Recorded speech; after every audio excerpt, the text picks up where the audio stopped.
வாழ்வோம் வாழ்விப்போம். நாவுங்க சுசி. மனம் போல்தான் வாழ்வு அமையும் என்று இறைவன் ஞானவெளி மெய்பிரான் ஞானசித்தர் அவர்கள் கூறும் அறிவு கருத்தினை அனைவரும் இணைந்து கேட்போம் வாருங்கள்.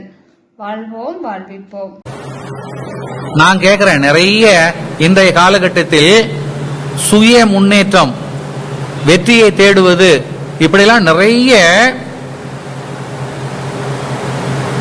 பகர்வுகள், பயிற்சிகள் நடைபெறுகிறது. நீங்கள் வெற்றி பெறுவது எப்படி, நீங்கள் பணக்காரர்கள் ஆவது எப்படி, நீங்கள் பெரியவர்கள் ஆவது எப்படி, உங்களை நீங்கள் உயர்த்தி கொள்வது, இப்படிலாம் நிறைய நடத்துறாங்க.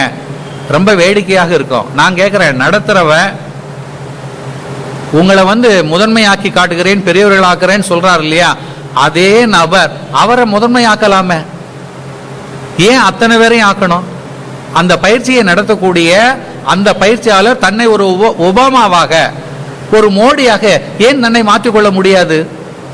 நிச்சயமாக முடியாது. இதுதான் உண்மை. உண்மை கசக்கும், ஆனா உண்மைதான் நிலைக்கும்.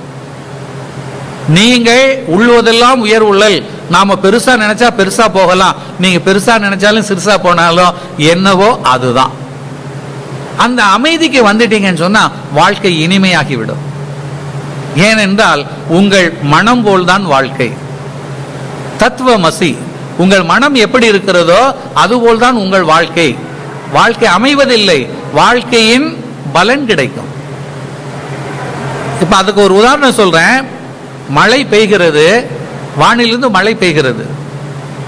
மண்ணில் பெய்கின்ற பொழுது மண்ணின் நிறம் எப்படி இருக்கிறதோ அதற்கு தக்கவாறு அந்த நீரும் மாறிவிடும். வானிலிருந்து கொட்டுகின்ற மழை வெண்மையாக இருக்கும், ஆனால் அந்த மழை கொட்டிய நிலம் என்பது செம்மண்ணாக இருக்கும். அந்த செம்மண் நிறத்தில் அந்த நீர் விழுந்து ஓடுகின்ற பொழுது அந்த நீரும் சிகப்பாக மாறிவிடுகின்றது.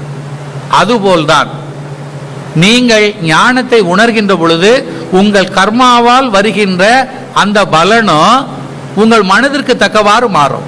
நீங்கள் கெட்டவர்களாக இருந்தால் அது கெட்ட தன்மையை தரும், நீங்கள் நல்லவர்களாக இருந்தால் அது நன்மையை தரும். இதை நன்றாக உணர வேண்டும். நாம் அதை உணர்றதே இல்லை.